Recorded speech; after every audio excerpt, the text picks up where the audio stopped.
Oke, balik lagi bersama saya. Sebelumnya, perkenalkan nama saya Barki Ramadhan Al-Kubra. Pada kesempatan kali ini saya akan membahas tentang perbedaan mendasar dari assembler, compiler, dan interpreter.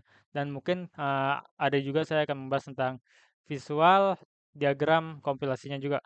Nah, langsung aja kita bahas. Mungkin untuk penjelasan assembler, compiler, dan interpreter sudah kita bahas di video sebelumnya. Mungkin nanti saya akan kasih linknya di kolom deskripsi atau kolom komentar. Jadi langsung saja kita masuk ke pembahasan perbedaan mendasar assembler, compiler, dan interpreter. Nah, sebelum masuk ke pembahasannya, kita harus paham translator. Mungkin pada video sebelumnya sudah saya jelaskan, tapi nggak apa-apa, kita jelaskan ulang aja nggak apa-apa.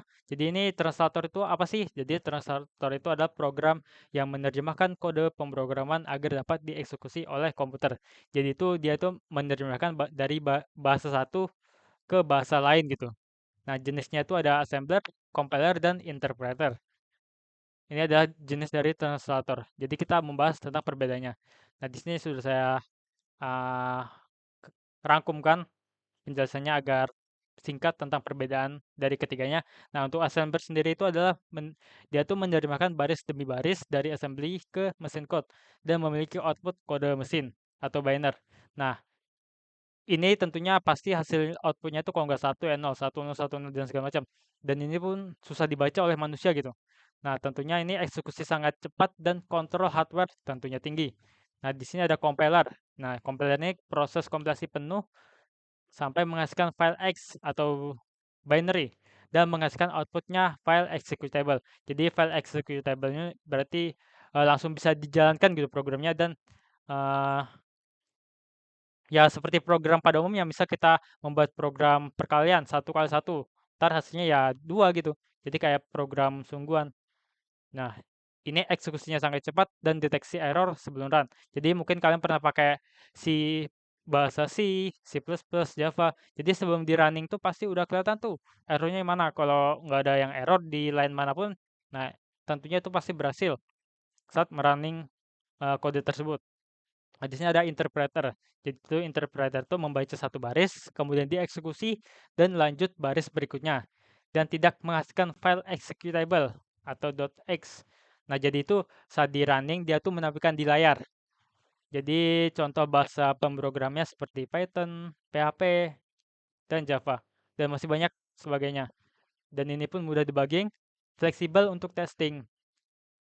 Nah, di sini untuk rangkumannya adalah assembler itu khusus menerjemahkan bahasa assembly ke bahasa mesin dan compiler terjemahkan sekali langsung seluruh program dan interpreter itu terjemah bertahap baris per baris. Nah, di sini ada diagram visual diagram kompilasinya ya.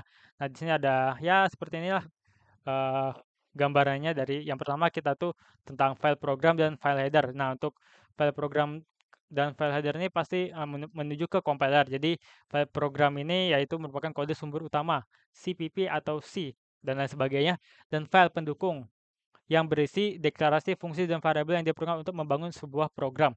Jadi sebelum kita membuat variabel, membuat function segala macam pasti ada kayak kita membuat library lah, kayak mungkin di C kita bikin di file header-nya itu kalau nggak salah tuh seperti include IOStream. Nah, itu untuk di C++ ya kalau nggak salah.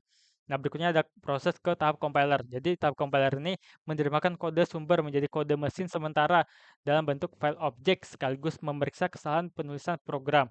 Nah, di sini terdapat 3 yang dikompil yaitu file library dan file object, dan file object lainnya ada 3. Nah, untuk file objek sendiri itu yaitu hasil terjemah dari compiler, namun masih belum lengkap sehingga belum dapat dijalankan langsung. Nah, kemudian ada file library yaitu berisi kumpulan fungsi tambahan yang dibutuhkan program dan akan digabungkan dengan file objek dalam proses linking. Nah, dan file objek lainnya.